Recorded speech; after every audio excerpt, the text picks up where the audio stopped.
Spoiler alert, I have brown hair. Hey everyone, and welcome back to Waverly Reads, and welcome to a very belated July wrap up. I wasn't going to do this and I was just kind of going to shove them in with my August wrap up. Then I realised I did the booktubeathon, that was 7 books long, and I do plan to read more this month, so I didn't want to make it longer than it needed to be. So I decided to make a very small one because, let's be real, my month of July reading didn't go very well. You'll get the story of that towards the end, but for now we're just going to go through the 4/3.5 books I read in the month of July. This book I read in July I actually started in June, and that was Cinder by Marissa Meyer, and I haven't taken my TBR sticker off of this yet.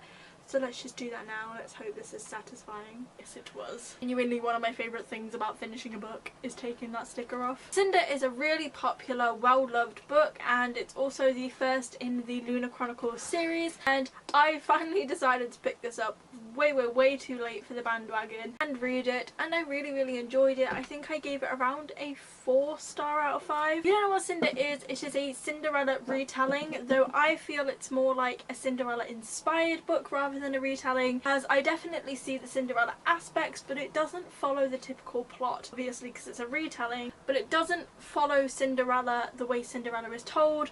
It doesn't have the happy ending of Cinderella, and there are more books and I really can't wait to get around to reading them. I definitely need to get the next one and read that soon. So this is a book about a girl named Cinder who is half human, half cyborg, and this follows her story with her mum and stepsisters, and there is this disease plaguing the country that she lives in. Country? World? Planet? I don't know. If you get this disease, it is fatal and they are trying to find a cure. Cinder is the most well-known mechanic in her country, world, planet thing, and she fixes robots and cyborgs and things. Then one day the prince brings a robot for her to fix, and that's how their worlds intermingle, and her sister gets the plague. And they're desperately all trying to find a cure because the king also has this said plague. Her and the prince get mixed up in things, her and her family get a bit touchy, and it follows kind of the story of Cinderella, though like I said, I feel like it's more inspired. I liked this book, and I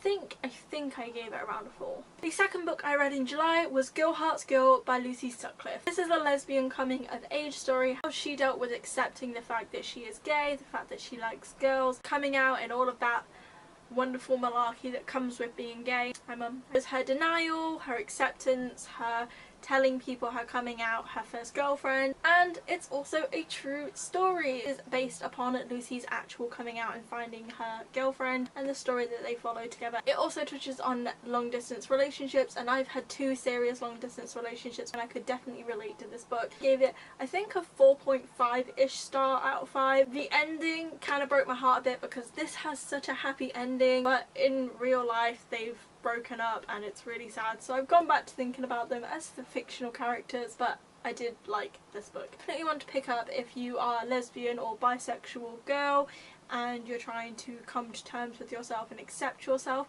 or if you just like LGBT fiction. That would also be a good time to pick it up. The third book I read in the month of July was The Girl of Ink and Stars by Kiran Millward Hargrave. That name, I think, is a middle grade fantasy story.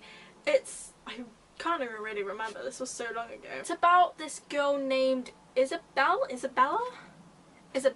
and she lives in this country where you're not allowed to leave the boundaries because beyond the boundaries is supposed to be this huge big danger. And then one day this girl's friend is found dead, and the mayor's daughter is the one behind it. She sent her into this field to go and pick something, berries or something, some luxury berries, and she got killed while she was down there, and Isabella blames her friend, the mayor's daughter, for her death, saying that she should go, and she isn't found dead, she goes missing, and the last person to see her was the mayor's daughter who sent her down to get the berries. And they went down there was blood everywhere. So the mayor's daughter, accepting the guilt from Isabella, decides that she's going to go off on her own and try to find her in the boundaries into the forest where all the danger is. It's a little fantasy book. It was cute, it was nice, it was a really quick read. I liked it. I think I gave it around a 3-star out of 5.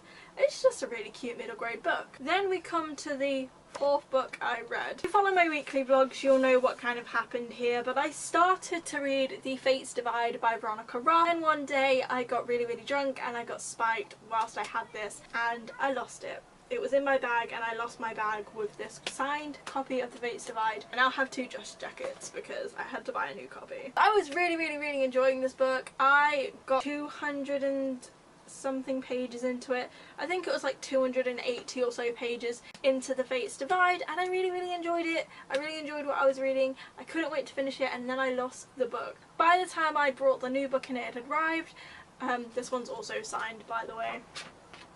I made sure to buy a new signed copy. And the book finally arrived. Booktube-a-thon was about to start and I didn't have time to finish it, so I put it on hold. The Booktube-a-thon ended about a week ago now. Just over a week ago, I think. I didn't do any reading just after the Booktube-a-thon because I didn't want to burn myself out. And you'll find out the rest about this in August wrap up. I started this as well and I got about 280-ish pages into. That was the 4th book I read. So there you go. There is my July wrap up. Got a bit touch and go towards the end. These are the 3 books I managed to finish, and this is the 1 book that I managed to start but on hold because, yeah, I will be getting back to it soon though. I'm currently reading Scythe and then I will be going straight back onto The Fates Divide. I have 2 dust jackets, it's so silly. If you enjoyed this video, please go ahead and give it a big thumbs up and subscribe if you haven't already.